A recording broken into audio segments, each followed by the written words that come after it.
दो दोस्त मिलते हैं तो क्या होता है? आप कहेंगे मस्ती होती है, पुरानी यादें ताज़ा होती हैं, दोनों अपने अपने एक्सपीरियंसेस शेयर करते हैं। जब दो दोस्त मिल बैठते हैं तो समा बंध जाता है। लेकिन आज हम दो दोस्तों की नहीं बल्कि दो दुश्मनों की एक ऐसी मुलाकात का विश्लेषण करेंगे जिसमें दोनों एक दूसरे को अल्लू अर्जुन की तरह कह रहे हैं, झुकेगा नहीं। आपने वर्ष 1975 में आई फिल्म शोले देखी होगी। जय और वीरों को जरूर देखा होगा। दोनों जिगरी दोस्त थे। दोनों की दोस्ती की मिसाल आज तक दी जाती है। लेकिन अब हम आपको दो दुश्मनों की तस्वीरें दिखाते हैं जिनकी दुश्मनी की दुनिया में मिसाल दी जाती है। इन दोनों पर एक कहावत बिल्कुल फिट बैठती है, मुंह में राम राम और बगल में छुरी। चीन के राष्ट्रपति शी जिनपिंग और अमेरिकी राष्ट्रपति जो बाइडेन ने बुधवार को कैलिफोर्निया में मुलाकात की। चीन और अमेरिका दोनों एक दूसरे को दुश्मन की तरह देखते हैं। इस मुलाकात का मुख्य मकसद भी दोनों के बीच तनाव को कम करना था। बाइडेन और जिनपिंग की मुलाकात एपेक यानी Asia Pacific economic corporation summit के दौरान हुई। दोनों नेता एक दूसरे से गर्मजोशी से मिले, एक साथ खड़े होकर कैमरों की चमकती फ्लैश के सामने हाथ हिलाया। बाइडेन और जिनपिंग दोनों बगीचे में साथ में टहलते भी दिखे, लेकिन मन में कुछ और था जो बहुत जल्दी जुबान पर आ गया। बाइडेन ने जिनपिंग को साफ संदेश दिया है कि अमेरिका ताइवान के साथ है, तो जिनपिंग ने इस पर कहा कि हम ताइवान को हर हाल में चीन में मिलाकर रहेंगे। बाइडेन ने मीटिंग में ताइवान के मुद्दे पर अपना रुख साफ करने की बात कही, जिस पर चीन ने रिएक्ट करते हुए अमेरिका को नसीहत दे दी कि अमेरिका ताइवान को हथियार ना दे। बात आगे बढ़ी तो मतभेद भी खुलकर सामने आए। बाइडेन ने मीटिंग में साफ किया कि दोनों देशों के तनाव को संघर्ष में नहीं बदलना चाहिए, जिस पर जिनपिंग ने रिएक्ट करते हुए जवाब दिया कि चीन अमेरिका को पछाड़ना या उसकी जगह नहीं लेना चाहता। ताइवान मुद्दे पर बाइडेन ने यथास्थिति में विश्वास करने की बात रखी, जिस पर जिनपिंग ने कहा कि अमेरिका चीन संबंधों के लिए ताइवान सबसे खतरनाक पहलू है। सोचिए, दुनिया की दो सुपर पावर्स के राष्ट्राध्यक्ष मिल रहे हैं, एक दूसरे से हाथ मिला रहे हैं, मीटिंग कर रहे हैं, लेकिन एक दूसरे को खुल्लम खुल्ला गली मोहल्ले की तरह धमका भी रहे हैं। दो ताकतवर देशों की मुलाकात के कुछ देर बाद ही बाइडेन ने जिनपिंग को तानाशाह कह दिया। दुनिया को भी उम्मीद थी कि दोनों लीडर्स दुनिया में चल रही जंग के बीच किसी ठोस निर्णय पर पहुंचेंगे, लेकिन बाइडेन और जिनपिंग बगीचे में टहलने पहुंच गए। बाइडेन ने जिनपिंग की पत्नी के जन्मदिन पर शुभकामनाएं भी दी। दुनिया के दो सबसे ताकतवर देश मिलते हैं तो गर्मजोशी दिखती है, लेकिन बाइडेन और जिनपिंग की मुलाकात मजबूरी वाली मुलाकात बनकर रह गई।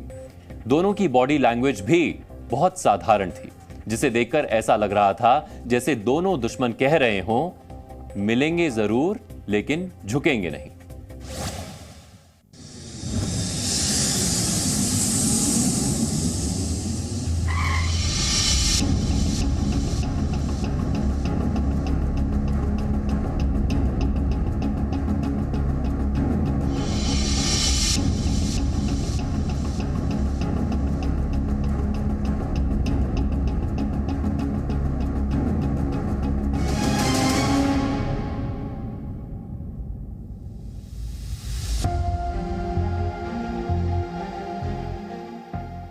जिनपिंग कार से उतरे, बाइडेन ने रिसीव किया।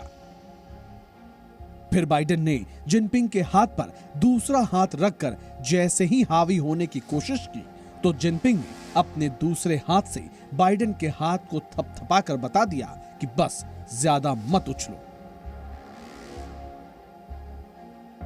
इसके बाद दोनों नेता रेड कारपेट पर चलकर पोज देने लगे तो उनके बीच की दूरी बता रही थी कि दोनों के बीच कितनी दूरियां हैं। जिनपिंग और बाइडेन दोनों मुस्कुरा रहे थे, लेकिन साफ नजर आ रहा था कि मुस्कानें झूठी हैं।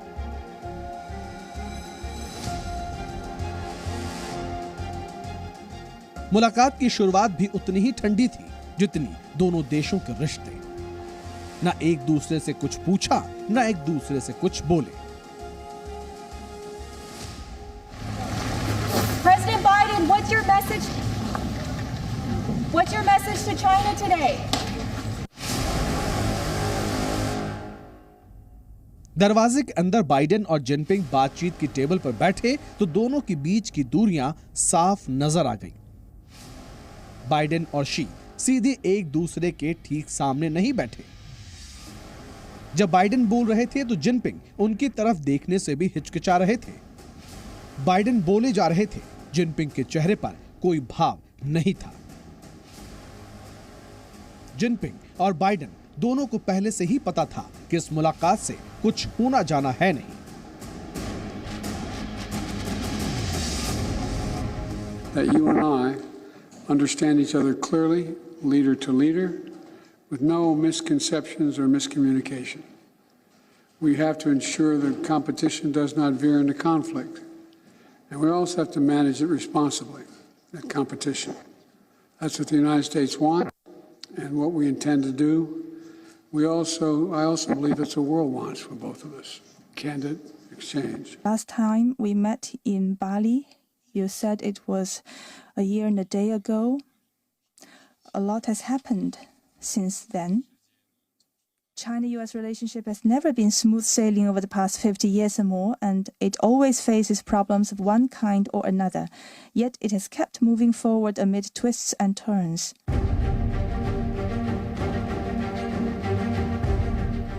टेबल टॉक खत्म हुई तो दोनों नेता जिस तरह से बगीचे में घूम रहे थे, साफ नजर आ रहा था कि सिर्फ दुनिया के सामने दिखावा किया जा रहा है। जिनपिंग का पूरा ध्यान बाइडेन से उचित दूरी बनाए रखने पर था और बाइडेन का पूरा ध्यान मीडिया के सवालों से दूरी बनाए रखने पर था। How did it go, Mr. President? President Biden, how are talks? Are you getting what you want? दोनों नेताओं के बीच सबसे ज्यादा बातचीत तब हुई जब दोनों की मुलाकात खत्म होने को आई। ऐसा लग रहा था कि पूरी मुलाकात के दौरान दोनों नेताओं को सबसे ज्यादा खुशी एक दूसरे को बाय बोलते हुए हो रही थी। और यही वो पल था जब दोनों नेताओं के बीच सबसे ज्यादा बातचीत भी हुई।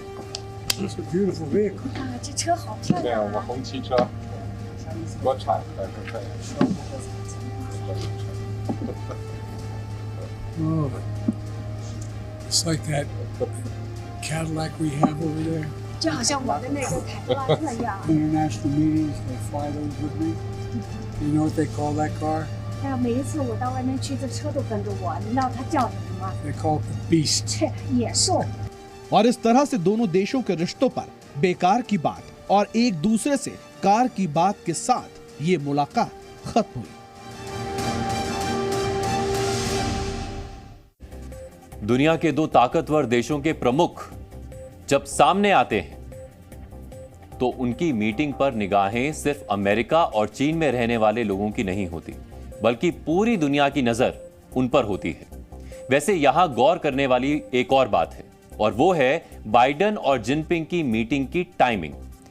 कैलिफोर्निया में यह बैठक ऐसे वक्त में हुई है जब दुनिया में दो जगह जंग चल रही है। इजराइल और हमास युद्ध लड़ रहे हैं। इजराइल ने हमास का खात्मा करने की कसम खाई है।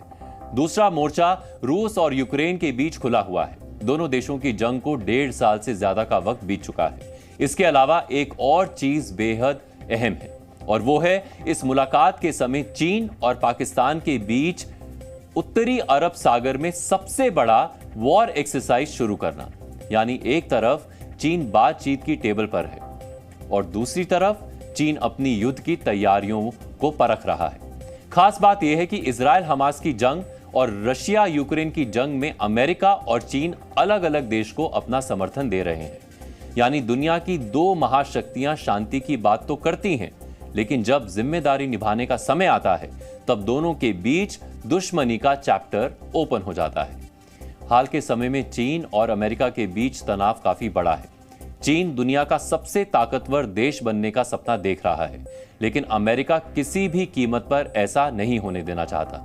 अमेरिका भी चीन को अपनी हद में रहने के लिए कई बार धमका चुका है। धमकी देने का यह सिलसिला अब इतना आम हो गया है कि अब राष्ट्र अध्यक्षों की मीटिंग में भी दोनों एक दूसरे को खुल्लम खुल्ला धमका रहे हैं। अमेरिका और चीन के बीच तनाव के कई बिंदु हैं, जिनकी वजह से दोनों देशों में टेंशन हाई है। इनमें पहला मुद्दा ताइवान है, जिसको लेकर दोनों खुलकर एक दूसरे को धमकी देते हैं। अमेरिका ताइवान को मदद देने की बात कह रहा है और चीन ताइवान को अपना बता रहा है। दूसरा मुद्दा रूस और यूक्रेन की जंग है, जिसमें अमेरिका यूक्रेन के साथ है और चीन रूस के साथ खड़ा है। तीसरा मुद्दा दक्षिणी चीन सागर का है। दक्षिणी चीन सागर को चीन अपना बताता है।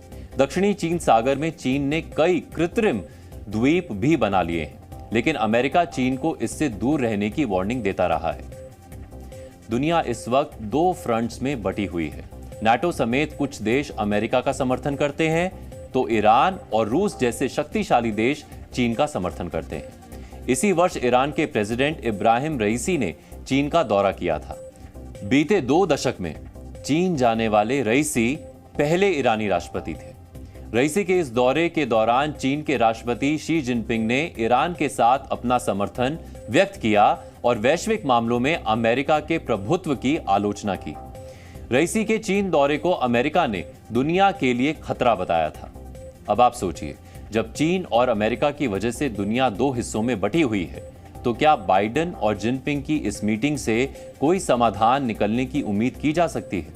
वो भी उस मीटिंग से जिसमें बात कम और धमकी ज्यादा दी जा रही हो। Z News.